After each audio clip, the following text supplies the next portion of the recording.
Hello, I'm Mark Denkler. I'm president of the NSRA. And with me today, I have Rick Ravel, owner of Karavel Shoes, and Paul Erickson, director of sales. And today we want to bring to you a session on digging in, reviewing, and reporting to achieve optimal turns in your business. So they're going to go over some of the reporting and how you can look at that to increase your turn. So I will turn this over to Paul Erickson of Management One. All right, Mark, thank you. And thank you, Rick, for participating. This is Paul Erickson with Management One, and I want to thank everybody who is on this webinar today. We're going to keep a fast pace. We have a lot of information we want to share with you this afternoon or this morning, wherever you may be in the United States. But I'd like to start out a little bit about something that I talk about in my seminars that I give around the country, and that's the most beautiful thing about retail that I've always felt is that it's a business where if you make a mistake on Monday, you can fix it on Tuesday.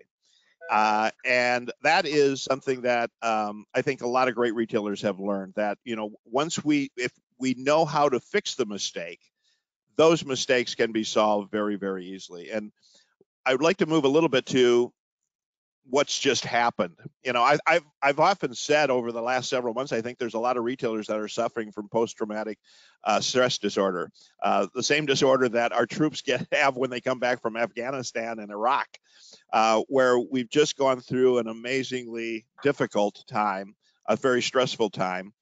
And I think that it's important that we learn the lessons from 2020. And I think that's very, very important. You know, at Management One, we looked at the failures, and we had 20,000 retail doors close over the last 12 months. And there's a common narrative that there were certain types of retailers that closed, retailers that were in enclosed malls. Apparel retailers had a very, very difficult time. Luxury goods retailers had a very, very difficult time. But yet, when we look at our client base and when we look around, there are many retailers that actually did very, very well in enclosed malls. There were actually a number of retailers that were in the apparel business that did very, very well in 2020. We have clients in the luxury goods business that had increases over 2020. The one thing that stores that had difficulty, though, did have in common is that they were overly leveraged, too much debt. That could be anywhere from chains that were bought out 10, 15 years ago by private equity firms in New York, which loaded up the debt on their balance sheet, took out a lot of fees and consulting fees, and really stripped those retailers. And that worked if the sales continued to grow. But as sales started to diminish last year, those were the retailers that had major problems. And the other part of overly leverage is poor inventory management. And that's really what we want to talk about today. The one thing that I think that when we saw a data at Management One through 2020 for our client base, it even surprised us, and we are preachers of get it in and get it out fast. It even surprised us that a lot of retailers found out you did not need the amount of inventory that you carried pre-pandemic. And I think there's a lot of reasons for that. I was actually talking to Mark yesterday about that. And Mark, I know you've had some ideas on how that happened and what we can learn from it. Well, yeah, when the pandemic started, nobody had ever been in a situation where one day you close and you're out of business for a few months. And so people were, as you said, some people were leveraged. They had high inventories and owed money on those inventories. Well, if you normally have 30 days to pay your bills, you're all closed for 90 days. So a year ago, people were in terrible situations. Then they were able to get out of their inventory. Vendors were putting things, you know, they're giving us deals to get rid of their inventory. The consumers were buying things for cheap. And so people have worked down those inventory numbers, but as vendors can't get product through the shipping logistics and, you know, even problems in China, Italy, wherever you are, they're having problems getting inventory. So we are having problems getting inventory, but the demand is there. People are opened up. They want the shopping experience. We've been able to do things over the internet and pick up, and now they want to get into the stores, and we don't have as much product. So we're seeing better sales with less inventory because we can't get it and the vendors can't get it. You know, thanks, Mark. You know, we were almost forced into this situation, right, kicking and screaming in a way. And it reminds me a little bit of something that I've talked about for years, and that is that You know, I've talked about Barry Schwartz in his book, The Paradox of Choice, which is, I think it's not a retail book, it's a psychology book. And essentially in the book, Barry Schwartz talks about if you give people too many choices, it makes it more difficult for them to choose. And there has been a number of studies over the last 15 years on this, which has proven Dr. Schwartz to be true on this, is that if you give people too many things to pick from, you are actually harming the store. And so when we got, like Mark said, when we got into a situation where we had less inventory, we saw a number of retailers that actually maintained business, if not grew it, because of they reduced the amount of choice. Now, I can tell you that I know this is a fact in my own personal life, because when my two youngest daughters were little, I would take them to an ice cream parlor I live in Minneapolis with, 50 flavors. And I never thought I would get out of that ice cream parlor in the same day, because it took them forever to pick. And at some point I asked my older daughter, who was maybe 5, 6 years old, I go, Kate, why do we have to go through this dance every time we come here? And she said, Dad, there's so many things, so many flavors to pick from, that we're afraid we're going to make the wrong choice. And I think that is the wisdom that comes out of babes' mouths. And I know that the one thing that of everyone that's on this call that knows Rick Ravel is that I think Rick Ravel has ran his business around this idea of don't give them too many choices. Make sure you edit it down so that we can get the inventory in and out. Rick, I don't know if you want to make a comment on that as well about this. When we started, and we've gone through ups and downs, and we were sort of forced into a high turn situation back in the 80s. We had gone bankrupt and started all over again. We actually survived it. And we started with the concept, we just didn't need every size and every color and every shoe. We just didn't have the capital to do it. And we'd actually went from like 3.6 million down to 254,000. And from there just started growing, and it was strictly done on turn. So it sort of set our standard, and we have a formula, but we literally dropped for fall 30 vendors. It gave us excuse to cut back, and that was a huge impact on our business for fall. Even though it was difficult, our inventory level was in control, and that's the most important thing. That's exactly right. We ask retailers all the time, how are you tracking this? Are you looking at efficiently rotating your inventory in and out according to your current situation? And it's a little bit like the Goldilocks thing. Is the porridge too hot? Is the porridge too cold? Is it just right? And who's been sleeping in my bed? But that's all about, do you have too much inventory? Do you have too little? I think that one of the things when we talk about is right sizing your inventory. And I think it's going to be more important than ever post-pandemic that we understand that right-sizing inventory means, in many cases, eliminating products, categories, vendors that are not part of the strategic vision of your store going forward. It gets back to something, I think, a very basic principle in retail, which is you cannot be everything to everybody. And I think that for some retailers, particularly in the footwear industry, that has existed. And I think going forward, we need to learn that is something that you cannot be. You cannot try to please everybody that comes in your store. So one of the things that we looked at when we look at classifications, we're going to talk about digging into data. One of the things that we find is when we look at category information, we're going to see that maybe you'll be overstocked, maybe you're understocked based on planned inventories, based on planned turnover. But really, in almost every inventory, whether you're overstocked or understocked, the overstock is usually is probably simply dated inventory consisting of a lot of broken sizes, styles that are discontinued, maybe colors that are bad colors, maybe even vendors that you don't even carry anymore that are still in the store. But yet in that same classification, we may have things that are selling very, very well. In other words, a category is never either over or understocked. It is the elements within that category that is overstocked, understocked. And that's what we need to look at. We need to look at your inventory and dig deeper, looking at it from what's really going on. The thing that we talk about today is in post-COVID success is that retailers are looking to hold less inventory, but to buy more inventory. Let me say that again. in post-COVID-19 success formula is to hold less inventory in your stores, but to actually flow in more new products within the store. Now that sounds a little bit like jumbo shrimp, which is a contradiction in terms. But as an industry, I think that one of the things that we've learned from is that we have made mistakes in terms of holding on to too much unproductive inventory. And that's something that I think we have to learn from going forward now as business starts to rebound, and we're seeing spikes in business all over the country.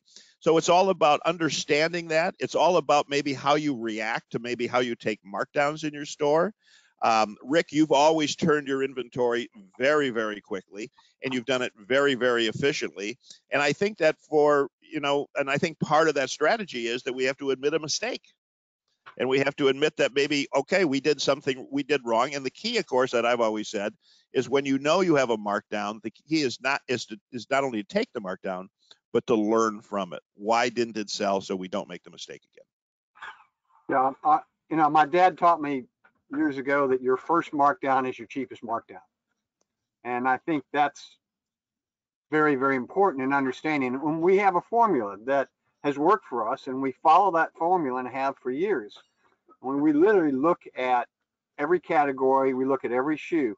If a shoe hasn't sold in our store in 45 to 60 days, we swap it out or we mark it down. We don't wait till the season. And that really does make a big difference on our turn and our cash flow situation. It's better to get something than nothing, or wait 6 months to maybe get a lot less. And it's just the formula that we have followed in it, and it's worked very well for us. And we continue to use it to this day. But here again, you have to have an agreement with your vendors to do that. And that's one of the many things that we do when we start a line. We set up and say, this is what we expect. We need this, this, this, and this. And if they cannot do that, we say, thank you very much. And we just move on. That's very, very important. And, we just can't sit with too much unproductive inventory. It's not helping us. It's actually hurting us. So I want to just share with everybody a report. And I pulled this out of our database. And this is the kind of thing that we saw at Management One quite a bit at the start of the pandemic. What I'm looking at here is we're looking at simply inventory and sales. So we'll keep it very, very simple. This is a retailer that was about a $3 million retailer. You can see that in our store, when the pandemic was started here, we were down in sales $46,000 in June. We were down $55,000 in July, and we were down $76,000 in August. That was a brutal summer last summer for this retailer. But then as we came into fall, and by the way, we saw that the business started to rebound into Q4. And as we started to get into fall, you can see here, if you can see where my cursor is, that our sales now were only $32,000 down in September. And now in October, we started to get the increases that we were looking for. Sales spiked here in October, up 100. Sales in November were up almost $39,000. We had a slight downfall in December. And then when we get into March, which was last month, and this is where we see the real major spikes as more and more people are being vaccinated, sales were actually up in March 197,000. Here's the key to this.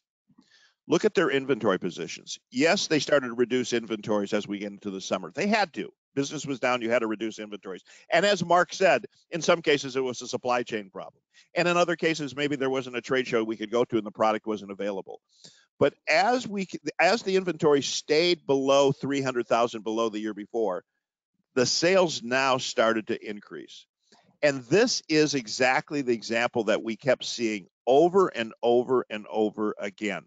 As business rebounded, as we started coming into Q4 and now into Q1 of 2021, as business came back, the inventories did not necessarily get. In fact, if you look at March, this retailer, we were $165,000 down in inventory, and we had a $197,000 increase in sales. This is the kind of performance that through good planning and understanding the data and how to use the data that we're seeing clients get all over. Success to the spoils are the winners of this. And a lot of this, by the way, is also very, very important. we're not talking about just having less inventory. One of the things I said, hold less, buy more. It's not having just less old inventory. It's not just reducing your inventory. You have to have a fresh, new, targeted inventory and flow in new product all the time, because that's the power of new, and that's making inventory work for you. And essentially, and one of the things we have to do is we have to declare war on old inventory.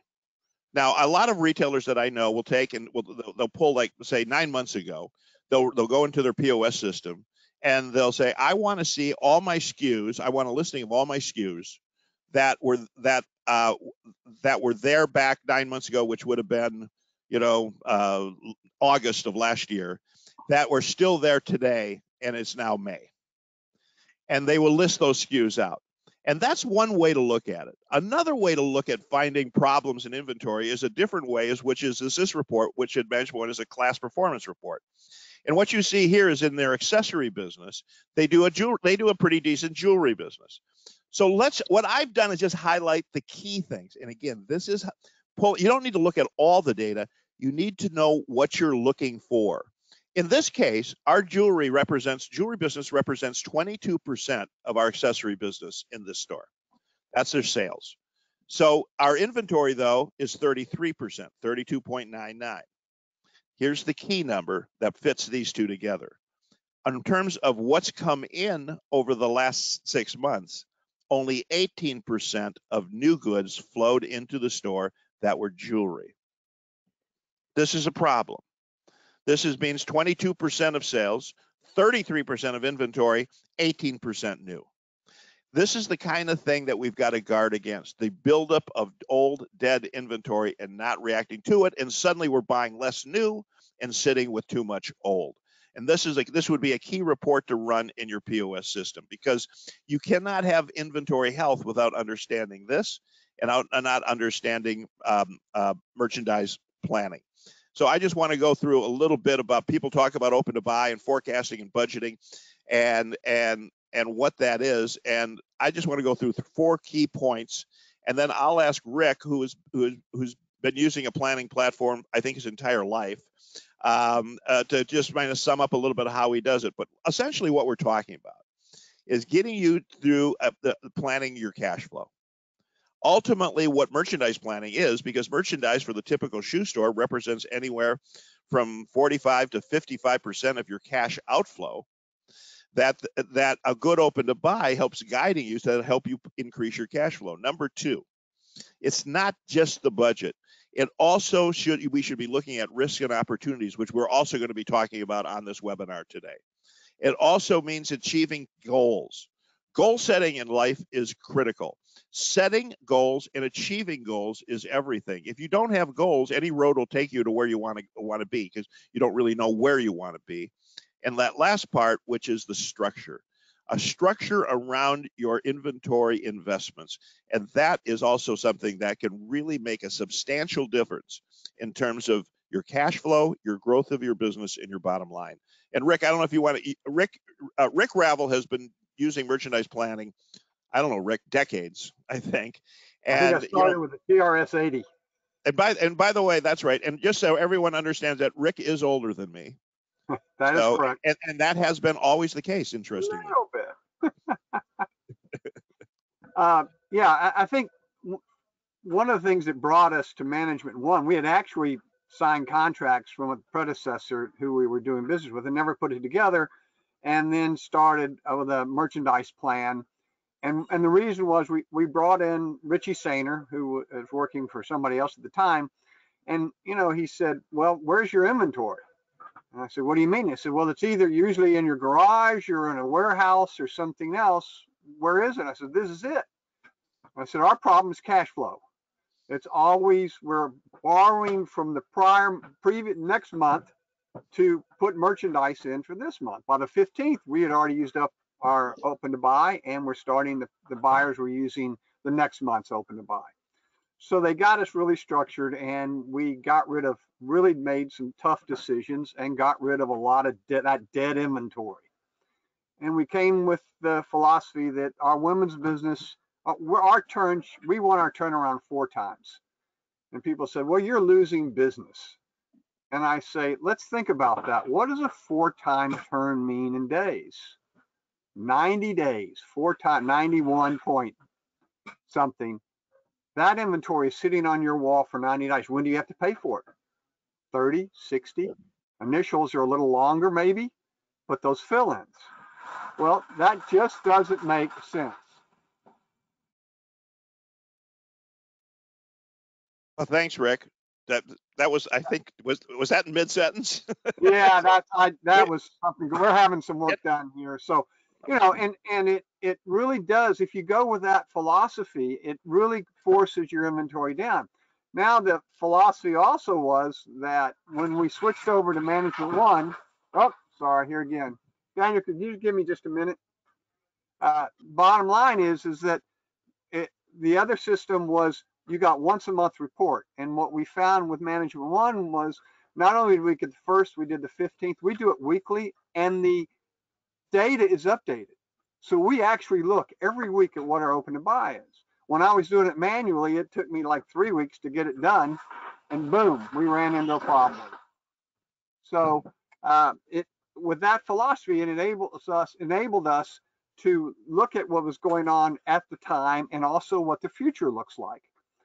When you get that kind of business, and I think the biggest problem that Richie kept saying to us, well, you're under inventoried, you're inventoried. So we actually put some inventory in, and what we found was our business did not increase to the percent that we increased our inventory. We increased our inventory 25%, and our business only increased 10%. And guess what? We got into that cash flow position, and we said, nope, that's not going to work anymore. And that is what's been our guiding light, is that if you follow the plan, like I said, when we go with our vendors, we don't do work 30-day terms. We negotiate at least 60 on fill-ins, and we try to get longer than that on initials, so that if we're not in the business to finance our vendors, and if you're getting less than a 3-time turn, think about it. That means 120 days, they have your money, you've got their merchandise, but it's sitting on the wall. They get to use your money, but you don't get to use their money, because guess what? It's sitting there.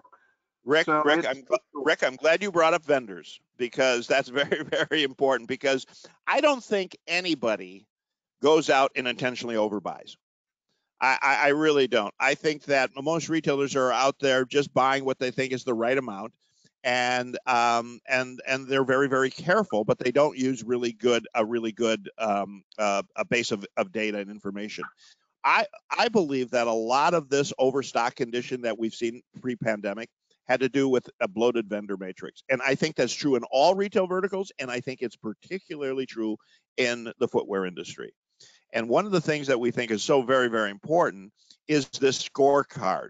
More important than ever as we leave the pandemic is we need to keep a good vendor scorecard to really look at what vendors are working and what vendors aren't, and how to rethink our product mix. Now, look, a lot of POS systems essentially give you your vendor scorecard based on gross profit.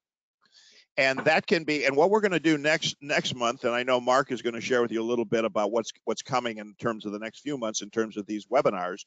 But next month, we're going to talk about exactly the new post-pandemic KPIs and metrics that we need to look at, as opposed to what were the old KPIs and metrics that have less meaning today. And part of this has to do with how we look at our vendors in terms of how they're performing.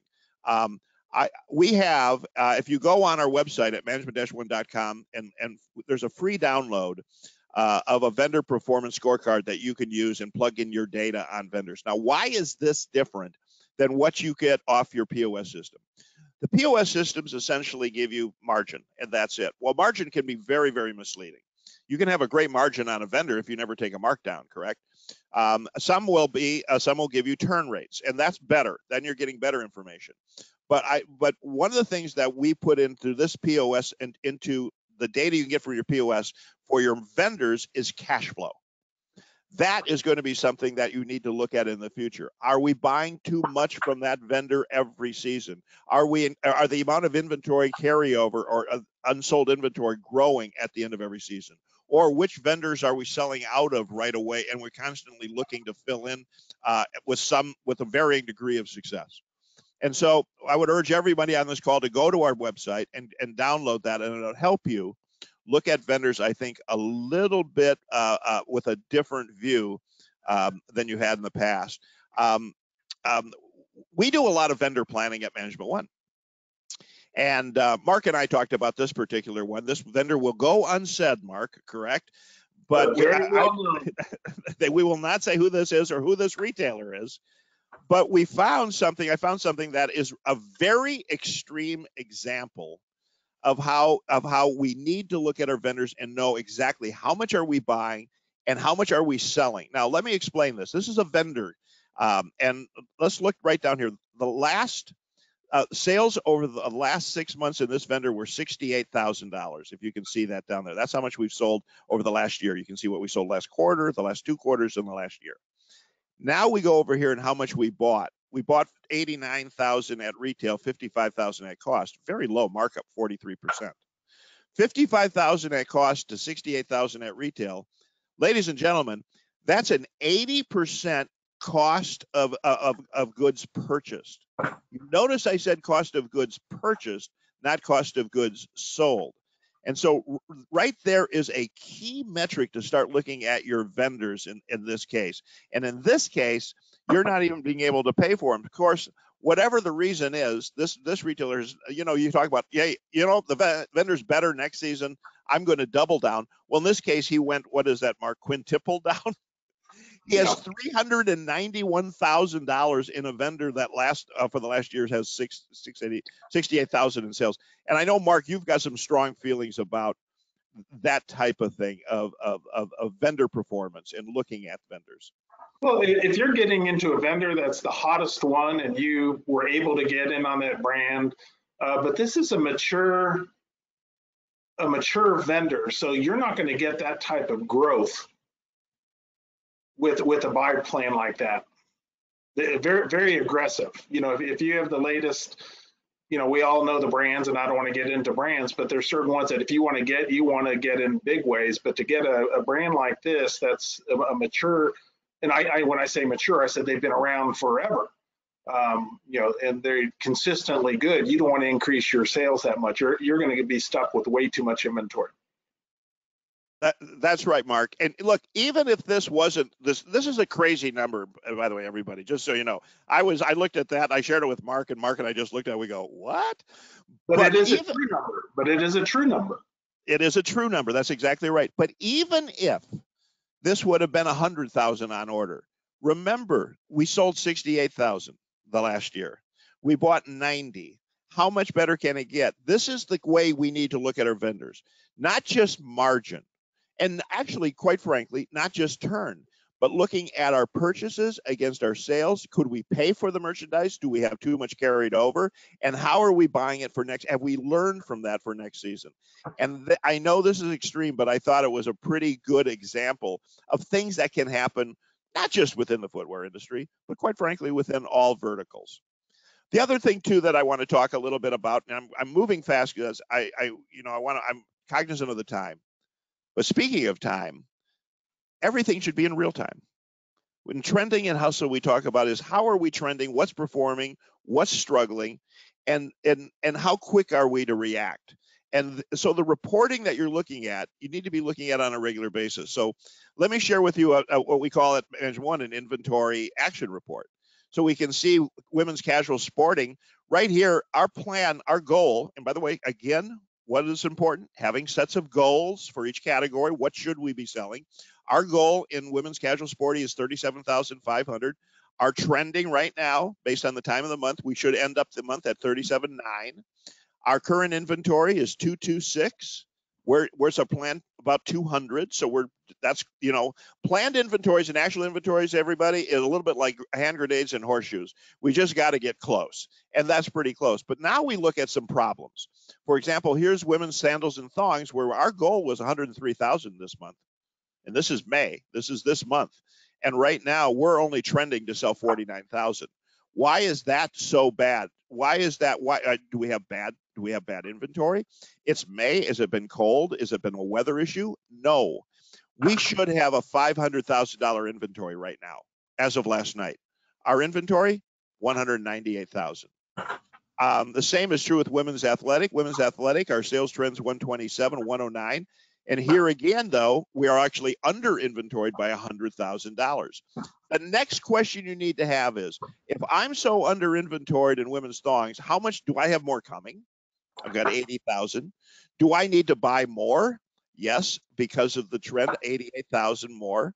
So this is one page. You can look at your entire business and look at what's trending well, what's trending poorly, is our inventory too light, is our inventory too heavy, do I have enough coming, and do I need to make additional purchases in that category?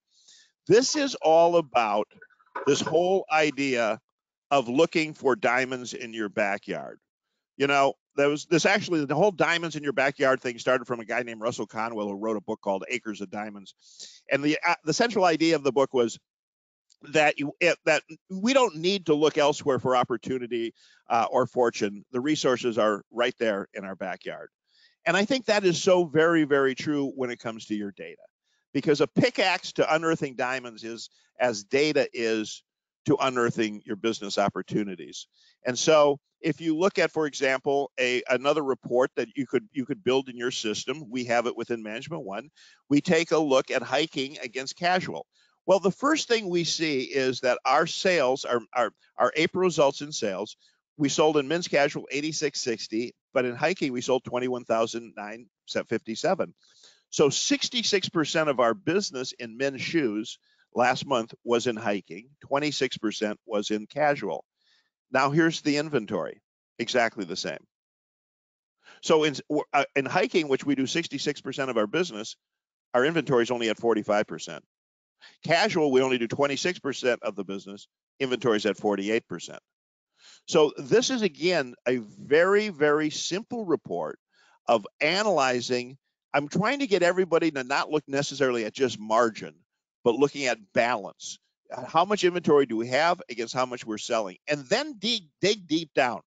For example, in accessories, in this example, accessories, we have hats. We have fashion hats and winter hats.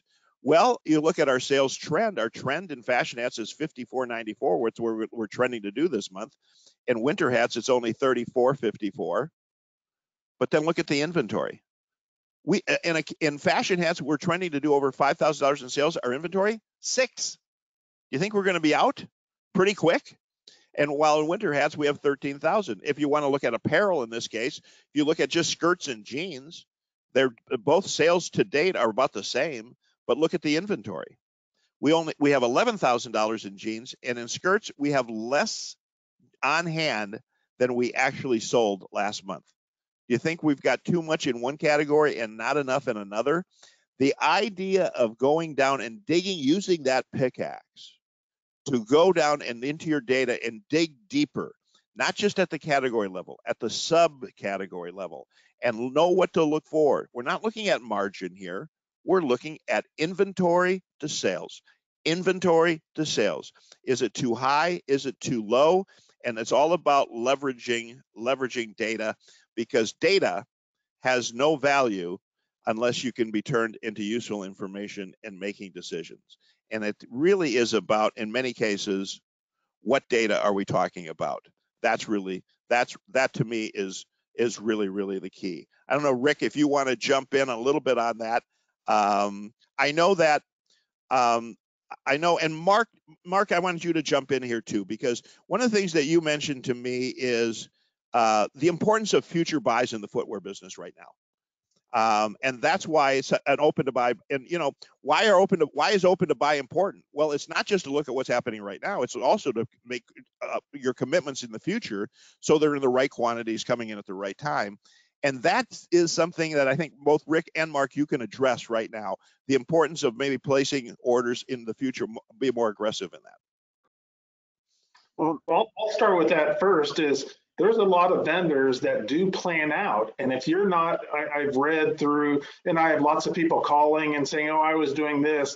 But if, a lot of the people used to be, oh, I only want to buy for this season, I don't want to think ahead. You got to remember, we're in a inventory crunch right now because the vendors could only commit based on what they thought we were going to order, and we didn't want to order until we knew when our customers were going to order. But right now, a lot of brands, you have to give futures so they can prepare. And, you know, sometimes they'll give you a discount on a preseason, but, you know, they want to know where you are, but then they can make the commitment. They can start buying those components. You know, as I said, there's logistic problems, and they can start getting what they need. So that's a very big thing that you might not have been comfortable with making future orders in the past, but you need to get those in now, because that's what the vendors really want, so they can predict. One of the go ahead, Rick. Sorry. One of the advantages of reducing your vendor list, like I said, we dropped 30, is that you're able to concentrate on those vendors that are, you know, bringing in the dollars. And we look vendors not just in classes, not just, you know, by gross margin, but we look at it by net profit, ROI, and turn. And that's our average. But one of the things that works really well for us, and why we've been able to, you can get a 4-time turn on stuff, is you have to commit your futures. And we're booked out 12 months out of the year. And one of the problems, and we're getting calls all the time, do you have this shoe? Do you have that shoe? Well, no, but we may have it coming. And a lot of vendors, you try, as there's some major vendors that say, if you don't book out, you're not going to get the shoes. Right. And that's been our success, is that because when we narrowed down our ice cream choices, we're able to commit with the understanding that we can change or cancel those orders a couple of weeks out before they're within 2 to 4 weeks out. And we actually have one vendor who locker stocks for us now, because we're growing with them, and they realize that it does tie up open to buy. And they said, gee whiz, you know, if you're keeping it this rate, and that's always, we say, what, we're open to buy is closed right now. So they're protecting us, and we're getting a few more vendors starting, reps are starting to recognize that, because they realize that, you know, vendors only buy 30% of what they sell. And, you know, it's been a bad 18 months. So it's been what has really helped us along dramatically. But also part of what we've been getting on this is, if you look at your reports, you will know what the trend is. I mean, there was a few trends when we were looking at those reports. I can see a trend now we need to react to, but then I see a trend where we were overbought. We should have hopefully looked at that last month or the month before. Now, Paul, I know Management One, this is proprietary product, but that's what you're trying to help people with, is that if we're going to give you reports on top of what the reports that you get from your vendor that will show you some of the trends and things like that. So then as you can go out, as Rick says, we are open to buy is by month, and we've gone out many months ahead. That's exactly right. And really, you know, what we wanted to get across, Mark, on this webinar is this whole idea of what kind of data should we be looking at. And I think what Rick said, which was really good, he said he's distilled it to 3 things. If I'm correct on this, Rick, I mean, you're looking at margin, but you're also looking at turns, and you're looking at ROI. ROI is simply a metric that combines those two. Your margin is your profit on what you sold it for, and your turns are how long it sat there. Quite frankly, if you sell something more quickly, you make more money on it than if it sits there for 9 months before you sell it, because it incurs your operating costs. So those are 3 very, very important things, and that's how I think Rick is making decisions based on boiling it down, distilling it down to 3 metrics that are important to him. They're measurable. And he has those metrics on his dashboard, on his system. And Rick, knowing you and how fast you turn the inventory, talking about, again, real-time data, you know, he's not just looking at this once a month or once a quarter, but Rick, I'm sure you're looking at this on a regular basis, weekly, if not even daily. Like I said, we submit every week, and then we do the 15th also. So we're looking at it 5 times during the month. And, you know, and it really is. I think one of the things you said that needs to be brought up was, gee whiz, what happens if we have too much inventory, a little bit overbought? Well, you cannot not fill in, and that's what you said. You got to buy your top 5 shoes, fill them in, but make sure you get rid of the bottom 5 or 10 shoes that aren't selling, to give you the cash and the open up your open to buy. And that's really one of the things. It's a guide. It's not, this is the way it has to be. you have to use it as a plan. It's like you see all the football coaches with that big sheet with a million things on it. What if this does? What do they do for this play and that play? And that is actually what we try to do is, we use it as a plan, and then we make our decisions accordingly. Well, it's data and it's making decisions. It's not just winging it. So I think that is so absolutely true. Look, we all need to be better focused as we leave the pandemic. There's an old saying, never let a good crisis go to waste. And certainly we've had a good crisis over the last year and a half, but it also, I think, is an opportunity for us all to transform really our business and rewrite the rules, so to speak. I still think the primacy of shopping in a brick and mortar store cannot be entirely replaced by a website. This is just my view. And so we need to use our data to make better financial decisions around our brick and mortar store. Look, guys, zig when everybody zags. Be proud of your roots. Talk about everybody that's on this call that's a member of NSRA, generally speaking, are iconic retailers in your hometown. That's something that you guys should be proud of and tell that story. I know a lot of members in NSRA do a good job, but it's important because people like good stories. Give back to the community, show them that you care. This road of using data is a road to follow. And I think if we do follow it, this whole pandemic may prove to have a silver lining playbook that really has taught us all how to be better at this game we call retail. I want to thank Rick Ravel and Mark Denkler for participating on this. Brian Tracy has a great quote that I love. The more you seek security, the less of it you have. The more you seek opportunity, the more likely it is that you will achieve that security you desire. And what we're talking about now is the opportunity is in your data. And I think we've had, and I really want to thank Mark and Rick for participating in the webinar today. Another smart Mark, besides Mark Denkler, is our CEO and founder, Mark Weiss, who says, don't let nostalgia be the enemy of your future. And I think today, more than ever, that is important. What worked and didn't work, we need to know what was wrong in the past. This is an opportunity to reset your store going forward. And if you do, and you know exactly how to do it, I think the future is very, very bright. So I want to thank everybody on the call, and I think that's going to be the end of our webinar. Thank you, Mark, and thank you, Rick. You're welcome. Thank you.